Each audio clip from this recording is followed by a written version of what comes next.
For 40 years, from 1932 to 1974, there was an experiment that was done by the United States Public Health Services in Macon County, Alabama. The purpose of this experiment was to observe untreated syphilis in the black male. Macon County, Alabama was actually a poor or lower class sharecrop community. So a lot of people in this community had never even been to a doctor. So they were promised free medical exams. They were promised hot meals on exam days, rides to and from the clinic, stipends in the time of their death, free treatment for minor ailments and things of that sort. They also were promised that provisions would be made at the time of their death for their burial, and the burials would be taken care of. So I know you probably say, man, that's a good deal. That's a sweet deal. They're helping out these people in these communities who can't afford to go to doctors themselves. They're really helping people out. Now, you know, we wouldn't even be here if this was the case, if it was just that simple. So you know something shady was going on here. Now, what I want to do in this video is I want to talk to you about what happened in this Tuskegee experiments. You guys know my list just won't let me say it.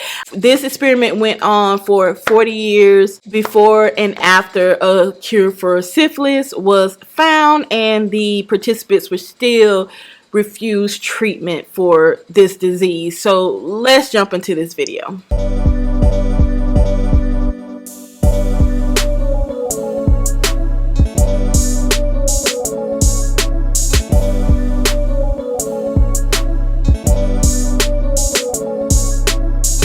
Now, I may be looking up and down in the course of this video, but that's only because I'm trying to make sure I'm in focus. As I always say, my glasses, the glare on my glasses causes me not to be in focus sometimes, so I'm looking down just to make sure that I'm in focus.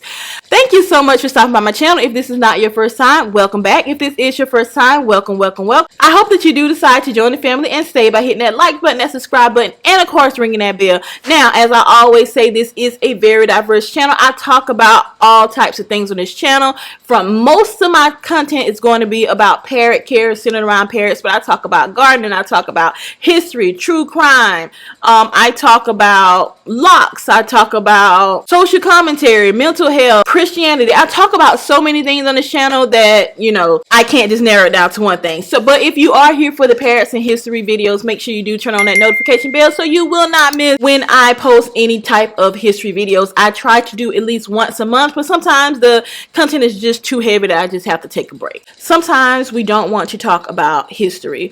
As I said in the last video, these things happen and there's no need to have any hate in our heart for anyone. Whether you're black, white, green, blue, purple, we all bleed red. You know, God created all of us and there's no need to have any hate in your heart for anyone, anytime, anywhere. Especially in the comment section below, make sure you do show love to each other. It's okay to express your opinion. Don't be rude about it. Don't be hateful. You know, having hate in your heart just pretty much gets you nowhere.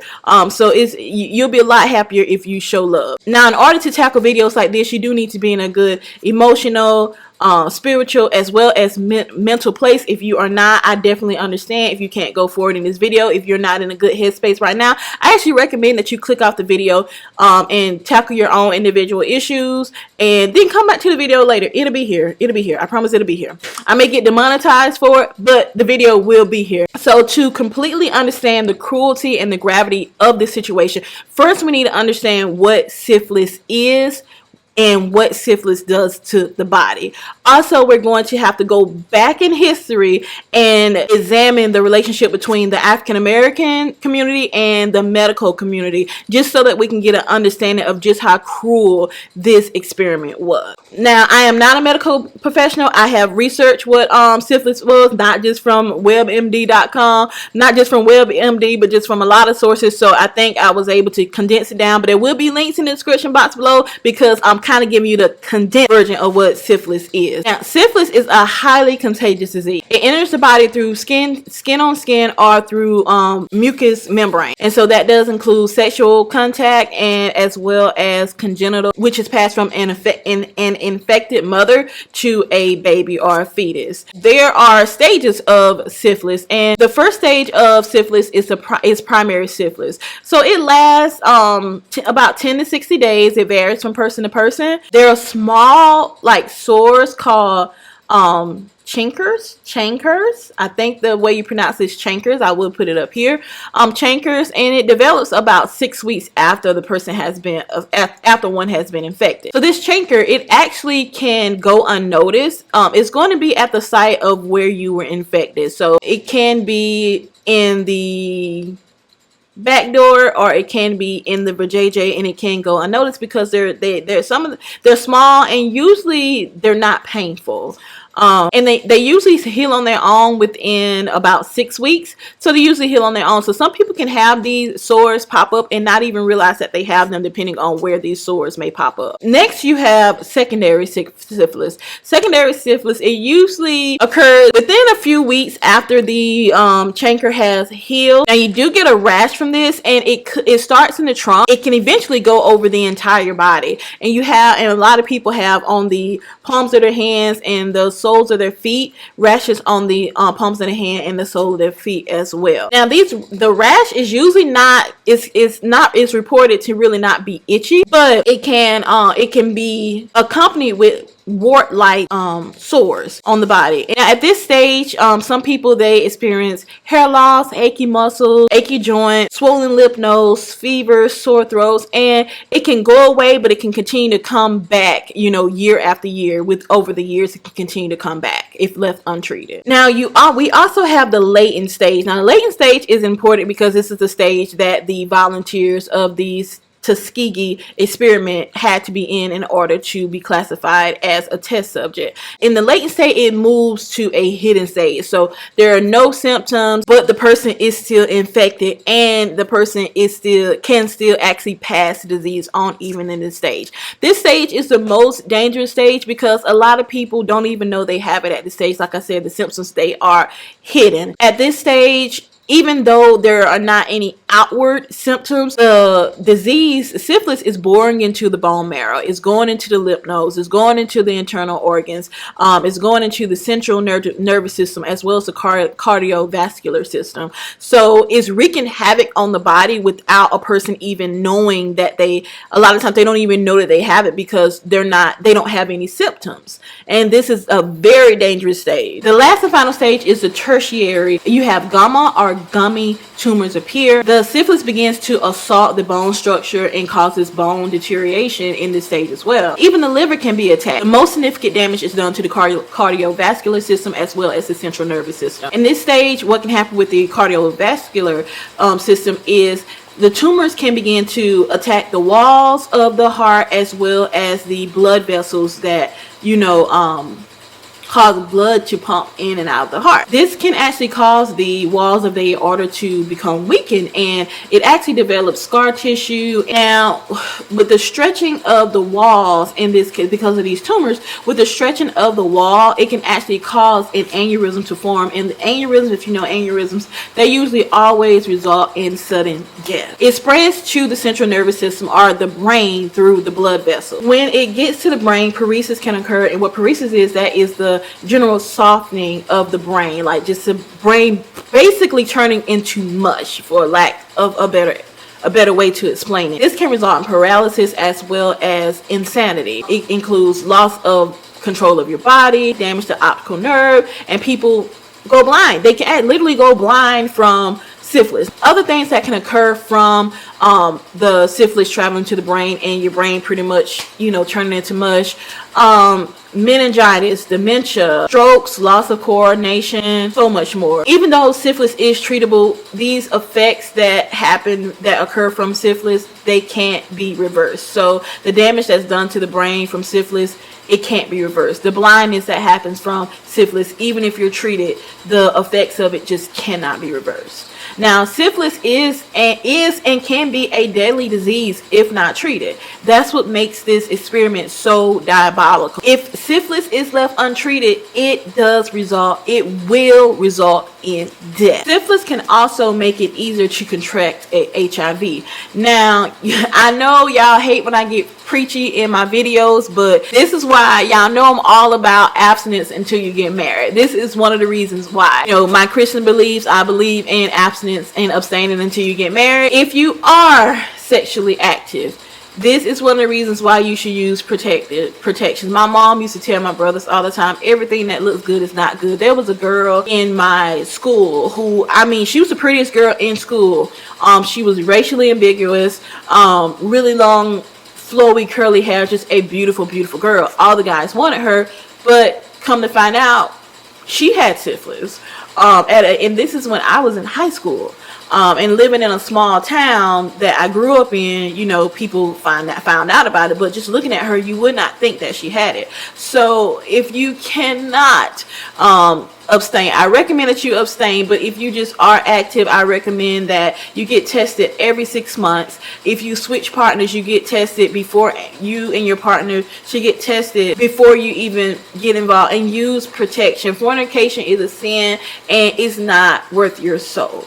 So if you are in, I do recommend that you just abstain from having sex, because like I said, fornication is not worth your soul. Time of the start of the experiment, there were treatments for syphilis that were done, and they contain mercury and arsenic. Now we know now what mercury and arsenic can do to the body, but at the time, you know, they had no way of knowing what mercury and arsenic can do to the body, and it did actually treat the disease. Even though it treated the disease, usually some other complication came along with putting arsenic and mercury into your body. What I want to do now is I want to take a minute and I want to talk about why, you know, the black man was chosen, and kind of explain the relationship between the medical community and black people, the African American community. Just kind of explain how scientific racism actually played a big part in this, and it goes way back before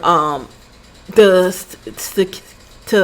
Tuskegee experiment. The official name for the Tuskegee experiment was Tuskegee study of untreated syphilis in the Negro male. And I just want you to understand how society actually saw black men, black people. Now, I'm not at all making any excuses for just people just being crappy people. I'm not doing that. But if you have the medical community telling you these things about a group of people, you tend to believe it, especially if these are like some of the top doctors, the top researchers in the country that are telling you XYZ about this group of people, then you may actually believe it. So there was scientific racism that had a lot to do with racism. Like I said, it's not making an excuse for it, but I just want to explain to you what some of the top minds in the country were saying about black people, especially at a time when there was no Google, no library, no way that you can actually test or research these things for yourself. You're going to actually believe what the top minds in the country say about a particular race, and then when they throw God ordained into it, oh, people are just going to believe it. Even today we have Google available and people still don't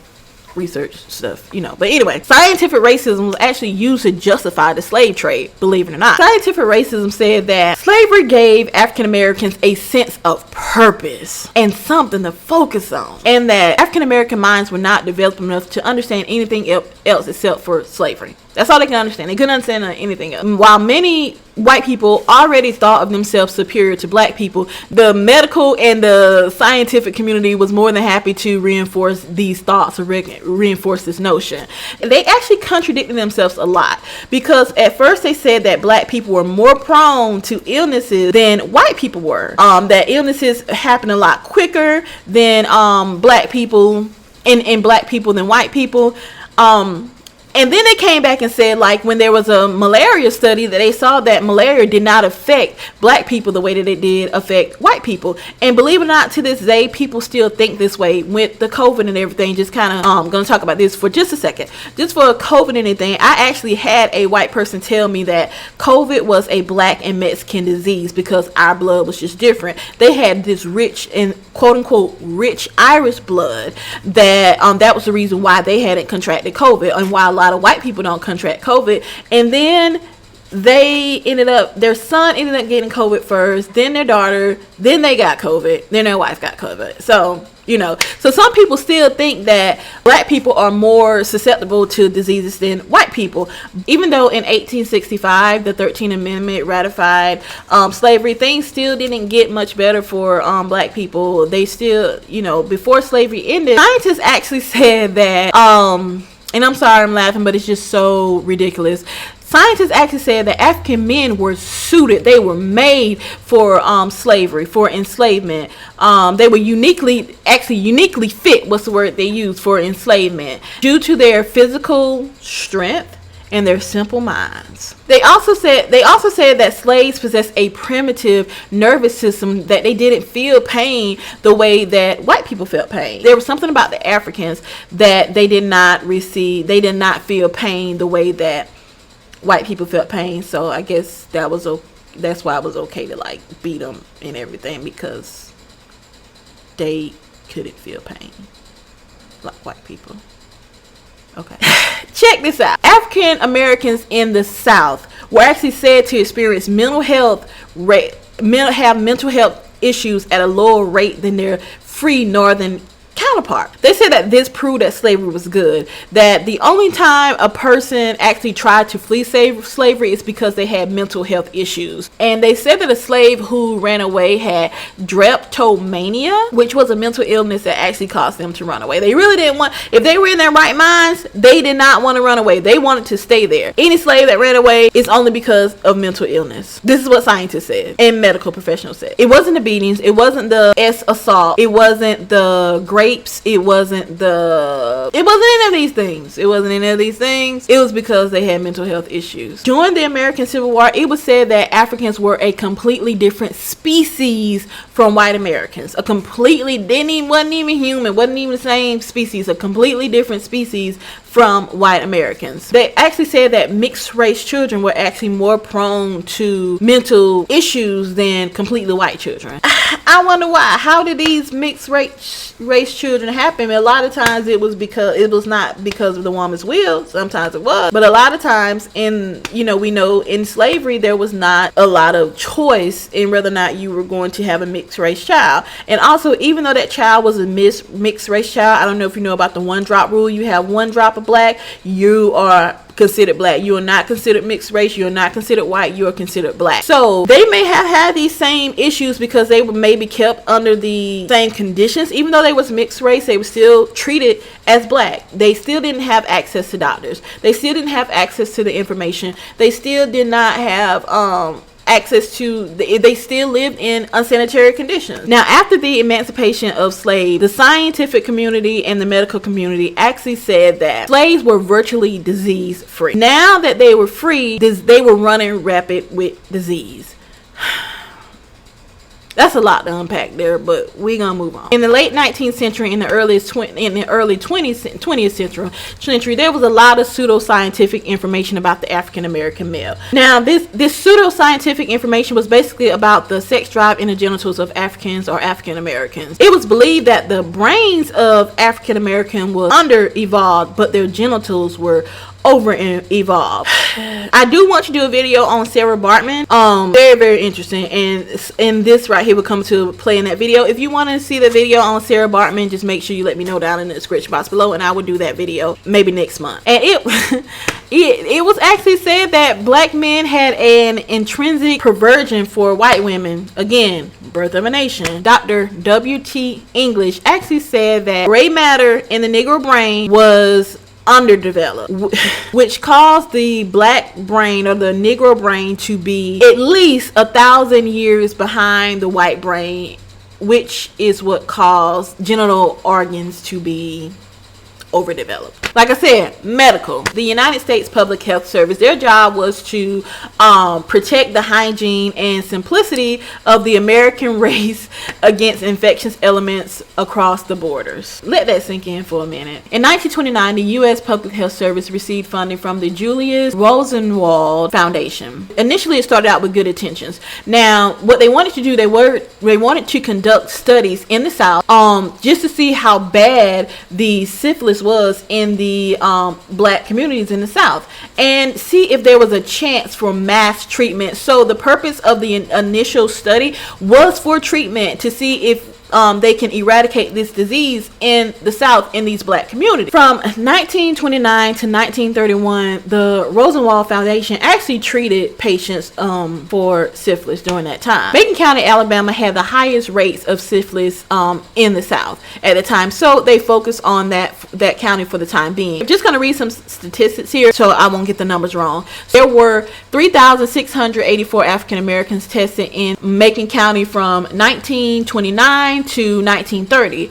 They discovered 1,468 cases, so that was about 35% of the male population. At the time, only upper middle class people, white people, they were actually able to afford treatments for this disease. Now, this is where the Rosenwald Fund really came in to help, because they were finding these diseases and they were actually wanted to just treat these people because they know they couldn't afford it. There were 27,000 people in Macon County, and over half, about 80%, lived below the poverty line. The average income for the black sharecroppers were $1 a day. A lot of them never actually saw this $1 a day, because a lot of it, most of the time, actually went to the land owner that they were sharecropping, whose land that they were sharecropping on. A lot of them didn't even see this money, so they couldn't. Some of them had never been to doctors, because at the time, you're making $1 a day for doctors to come out. It was actually $1. Sometimes $1. It was like $1 a mile for doctors to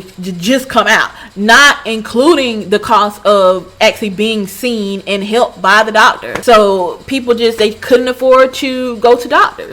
I've seen where people asked why Macon County was just so riddled with the disease. And it was a lot of people gave a lot of reasons, but the most that made sense to me is, lack of ability to medical care, can't afford medical care, and lack of knowledge. Lack of education, because a lot of people just didn't know what syphilis was. They didn't know the risks. They didn't know, people use, home remedies and tonics to take care of when they saw things going wrong. They use home remedies and tonics because that's really all they have. That's all they can afford.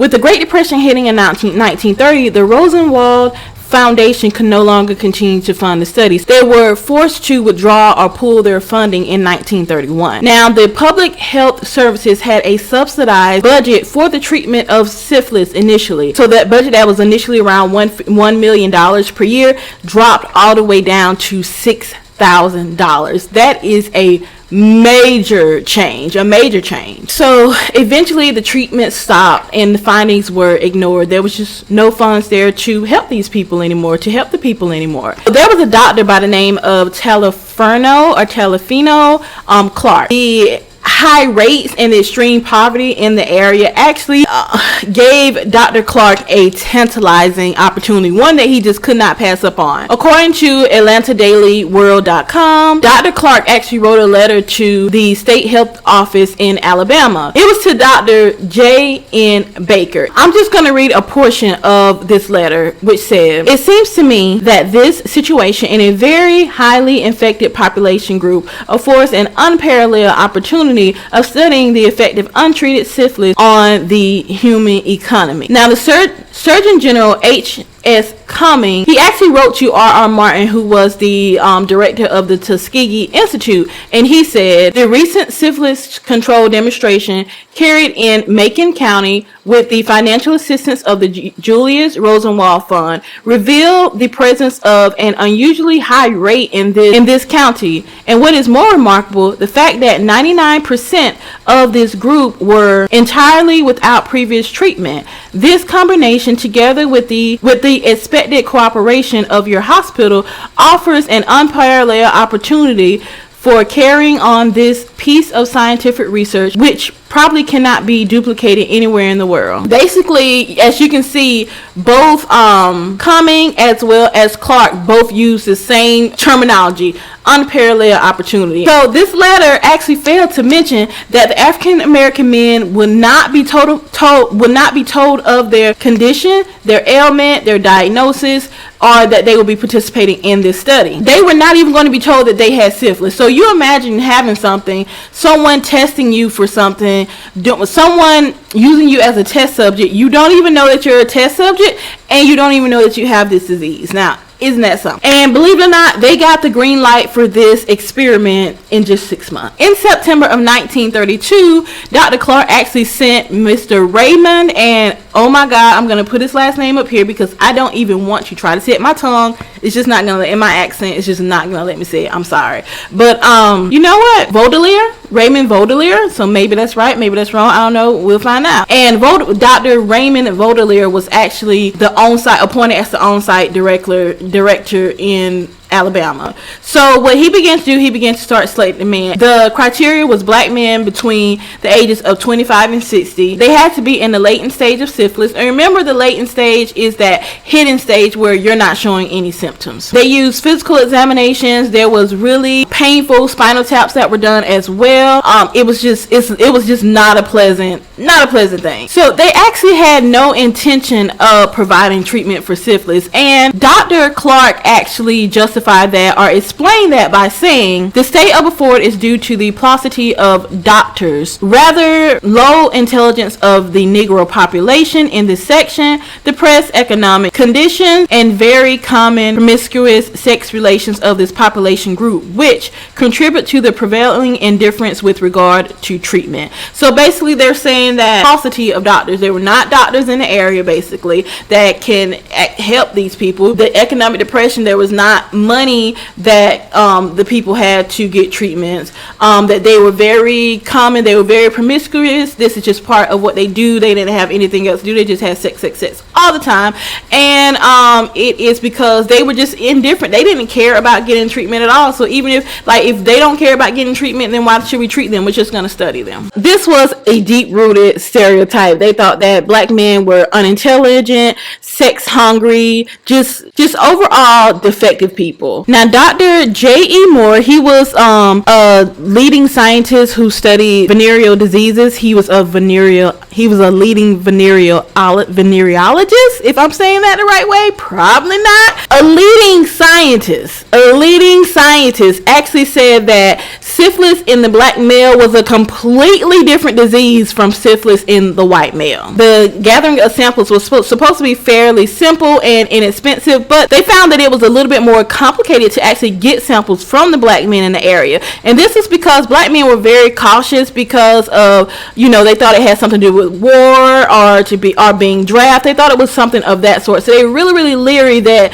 they were only asking for men. So what they decided to do, they decided to open it up to women and children, knowing that they were not going to include women and children in the study. But what that did was that actually helped the men feel more secure. Like, okay, they can't draft women, they can't draft children into the military, so this is not a military thing. So that actually made the men feel more comfortable with giving samples. So when the men actually started getting tested, the numbers, their findings actually was below, it actually contradicted what the original findings were. The original findings were, remember, about 35% of the population had syphilis, but at this time, it only showed about 20%. So the numbers were lower. It's either that people who they thought didn't have enough sense to get tested were actually didn't have enough sense to get treated, were actually treated, or either they were treated during when the Rosenwald Fund was still actually funding the and helping with the treatment. So I really don't know, but the numbers actually fell below expectations. So it wasn't 35% as what was originally stated. It actually ended up being about 20%. The men who were of the appropriate age and in the appropriate stage of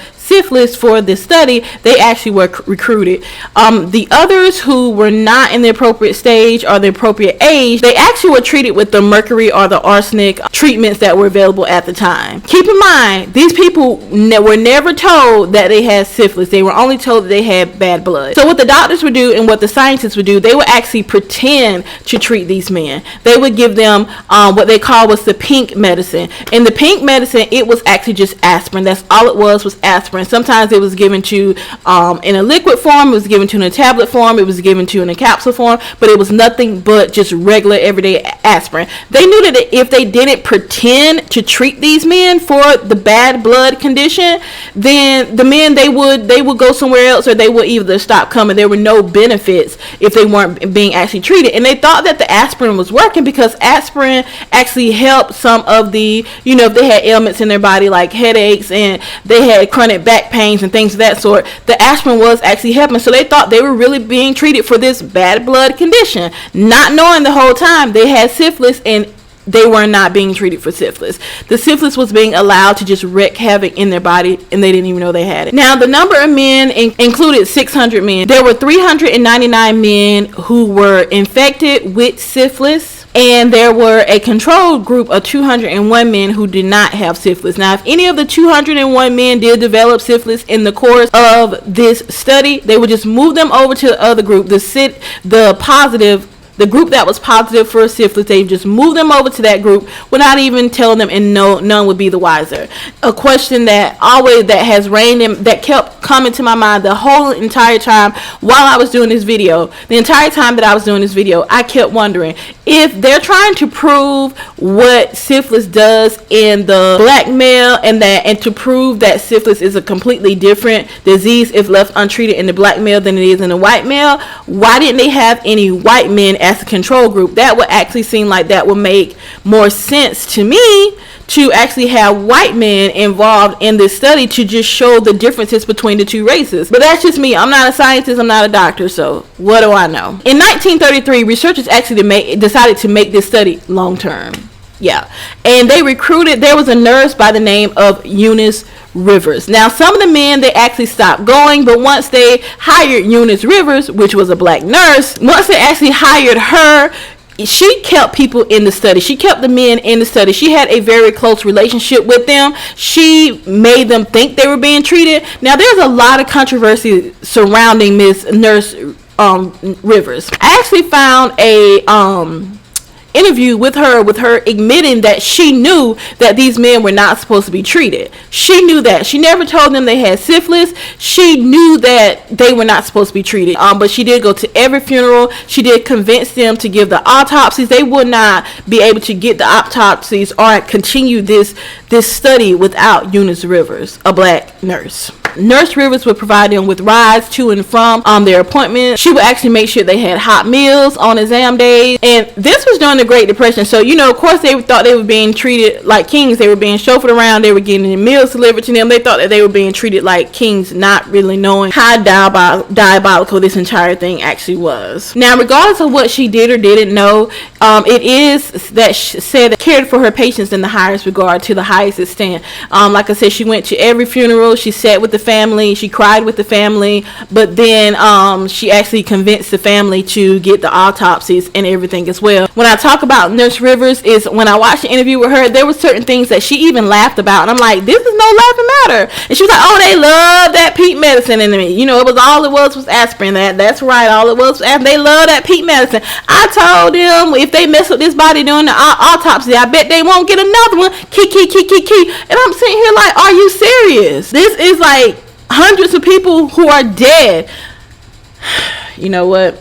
Researchers actually went out of their way. That includes the doctors, Nurse Rivers. They actually went out of their way to make sure that these people would not be treated, would not learn the truth, and that they would not be treated. In 1934, the doctors in Macon County were given a list of patients who were in this study, and for these people not to be treated. Like, if they come to you, they're having a problem with their syphilis, they're having a problem with some symptoms from syphilis, and they come to you, don't treat them. These people are not to be treated. Like, I don't understand. In 1940, it was the same with the health department. Once the health departments opened up, they gave them a list. If these people come to you, don't tell them they have syphilis and don't treat them. And everyone was okay. Everyone was in compliance. Everyone was okay with this. In 1941, most men were being drafted into the Army. So some of the men that were in this study, when you go to the Army, of course, you have your blood drawn and you're tested for venereal diseases. If you have venereal diseases, before you can enter the Army,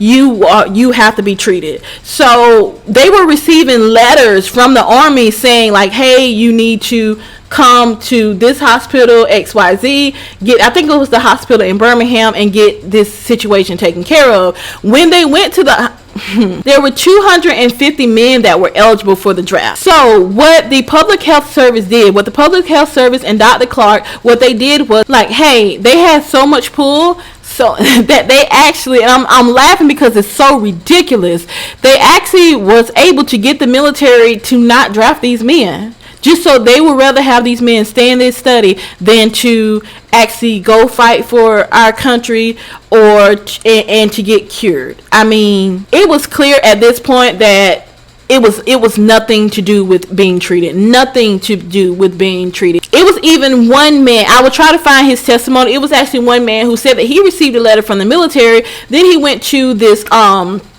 hospital in Birmingham to get treatment, and they turned him away. They would not treat him. I don't understand why one doctor couldn't just jump up and say, you know what, I'm gonna treat this person. This is wrong. I'm gonna treat this person. And you do have to ask yourself, if this was someone of a different race, if this was a white person, would this be the same? Would these people have been allowed to suffer with this disease? Just some food for thought. Just think about it now. Think about it. In 1943, the Henderson Act was passed. So the Henderson Act was that the testing and the treatment of all venereal diseases was publicly funded. You go to the health, you got a venereal disease, you need to take a test, it's going to be funded. You don't have to worry about paying it for it out of your pocket. It's going to be funded. So yeah, so the treatment was available at no cost at this time to these people, but treatment was still denied. And how do you treat something that you don't even know that you have, and you have someone giving you something to treat the symptoms for, but how do you even go for treatment of something that you don't even know that you have? This same year in 1943, there were 3 doctors in the U.S. Marine Hospital in Staten Island treated and cured 4 patients of syphilis using penicillin. So this is the first time that someone was actually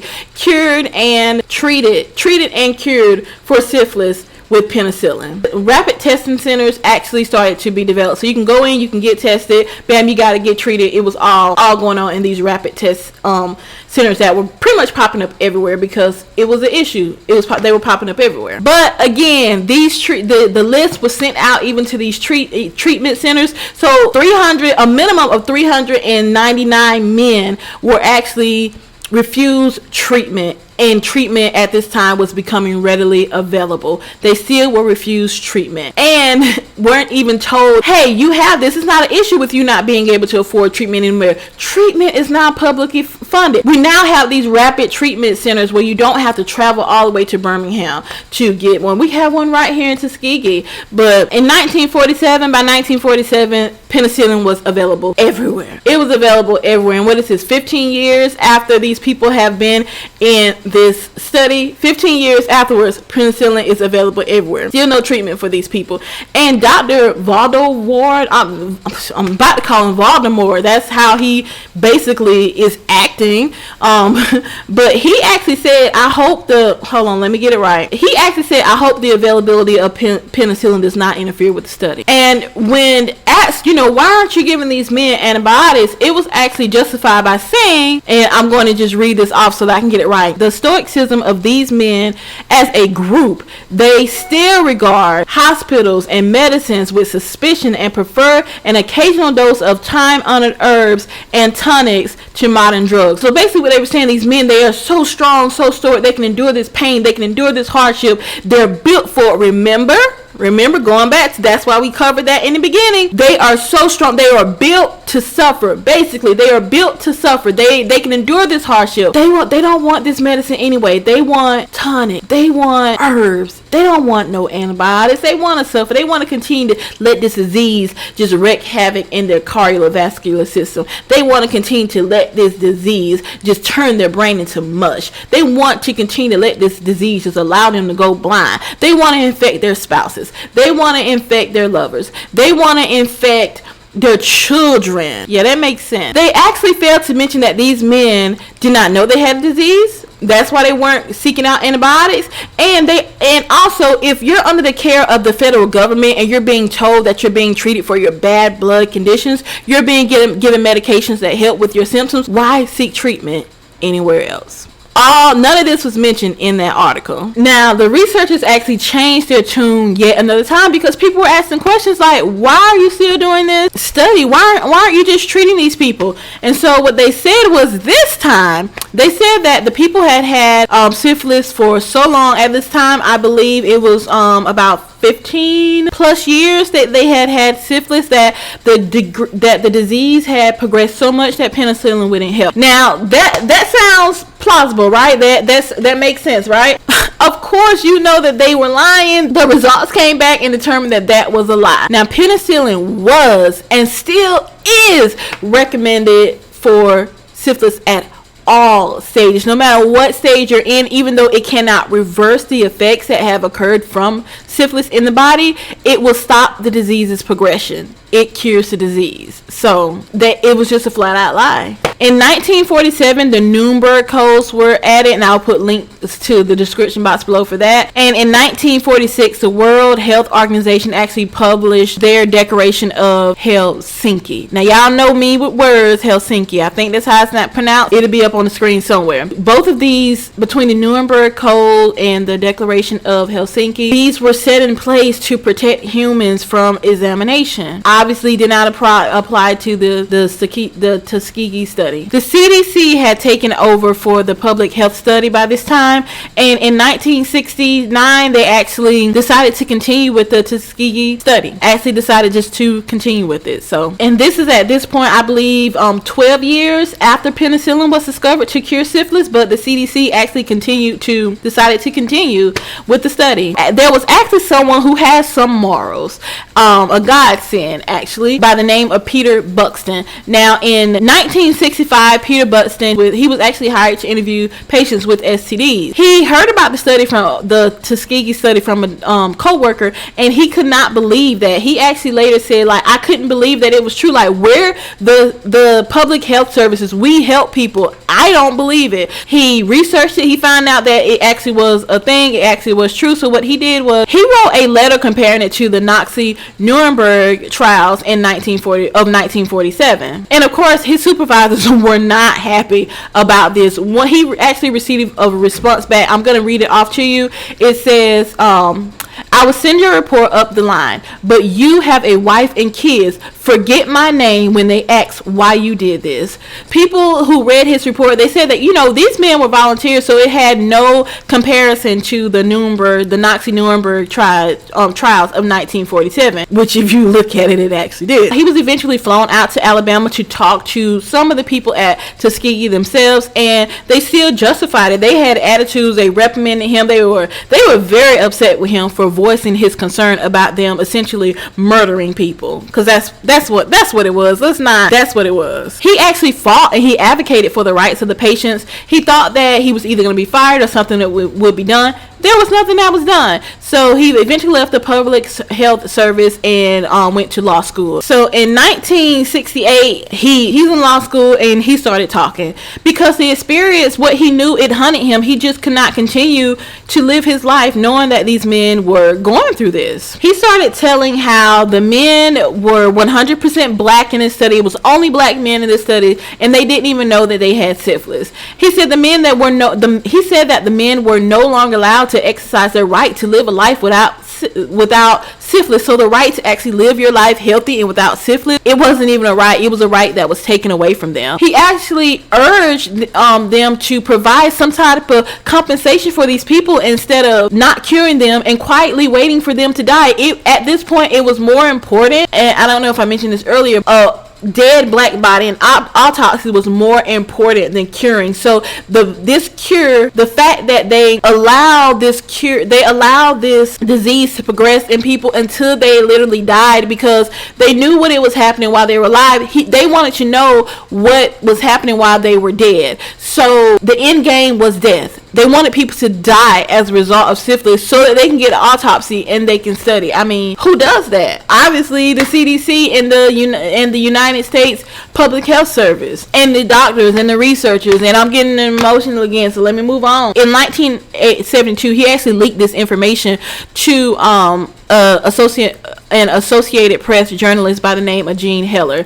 Now, at first, she didn't believe him, and she was like, okay, do you have this? I can't, basically, I'm paraphrasing, I can't do this if it just is a rumor. I need medical records, I need documentations, I need everything. He was like, yeah, I got it. Yeah, this is where you get it. And she did her own research. She actually reached out to a CDC official, and the CDC official had no shame, was like, yeah, we're doing a study, and what? Jean Heller actually broke this story in the Washington Star.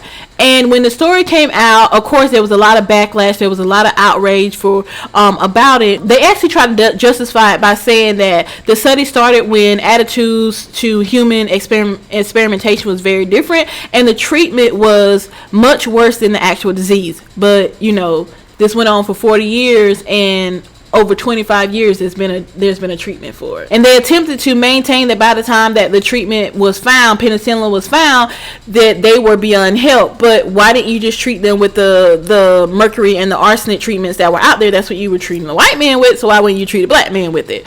And they kept implying that there was no real harm done. Like, you can watch interviews now with the doctors and everything, and people would try to justify and say there was no harm done. There was no harm done when people were literally dying from this disease.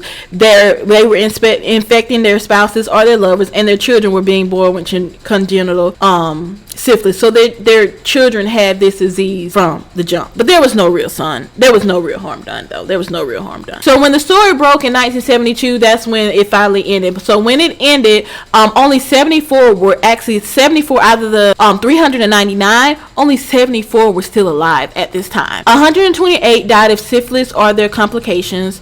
40 of their wives had been affected, and 19 of their children acquired congenital, but there was no real harm done. The National Association for the Advancement of Colored People launched a class action lawsuit, in which $10,000 were actually paid. $37,500 was given to each living member, and $15,000 was given to each heir of the deceased members of the study. The federal government actually agreed to provide free medical treatments. I mean, why do you, that in itself is like, okay, you subjected me to this all these years, now you're giving me free treatment. That's what got me here the first time, the free treatment that you were giving me. But anyway, I digress. And it was also free treatment, medical treatment was actually given to the family members that were affected by the disease as well. The last member of the study died in 2009. In 1974, Congress passed the National Research Act as a response to the Tuskegee study. They also established the Office for Human Research Protections within the United States Public Health Service, or the CDC. And it stated they started requiring informed consent from anyone who participated in any study. The process was actually overseen by the National Review Boards within academia as well as hospitals. So it wasn't just people in the study, but there was actually boards that would, from hospitals and schools, that would oversee it. That will oversee the study. It was already determined in the study the men who were infected with syphilis, they died at a 23% higher than the control group of the men who were not infected with syphilis. After the exposure of the Tuskegee study, the black community really stopped trusting the government, really stopped trusting medical professionals, and the life expectancy of black men actually dropped by 1.4 years because people no longer trusted doctors. They no longer wanted to go to doctors. So when they felt a certain way, they didn't trust the doctors to take care of them. It was just a really more of a distrust between the medical community and the black community. Many actually blamed the study for the willingness for black people to go out and seek help. I actually want you to close it out with a quote from Miss Ada McVean, and the quote says she wrote an article, 40 Years of Human Examination in America, the Tuskegee Study. We all know about the evil Nazis who experimented on prisoners. We condemn scientists in Marvel movies who carry out these tests on prisoners of war. But we do well to remember that America has also used its own people as lab rats. Yet to this day, no one has been persecuted for their role in dooming 399 men to death by syphilis. Add to that statement not only 399 men, but 40 of their wives, 19 of their children, and who knows how many lovers. But thank you so much, guys, for watching. I hope you learned something from this video. I will have links in the description box below where you can actually click down and learn more about it, more information. There's no way that I could include everything in this video without it being like a couple of hours, at least about 2 hours long if I included everything. So there is some information that I did leave out, but I try to include the most important information. If you like this channel, if you like what I do, remember to give me a big thumbs up. That is a way that you can help out the channel, a free way that you can help out the channel. Thank you so much guys for watching, and as usual, toodaloo, bye bye.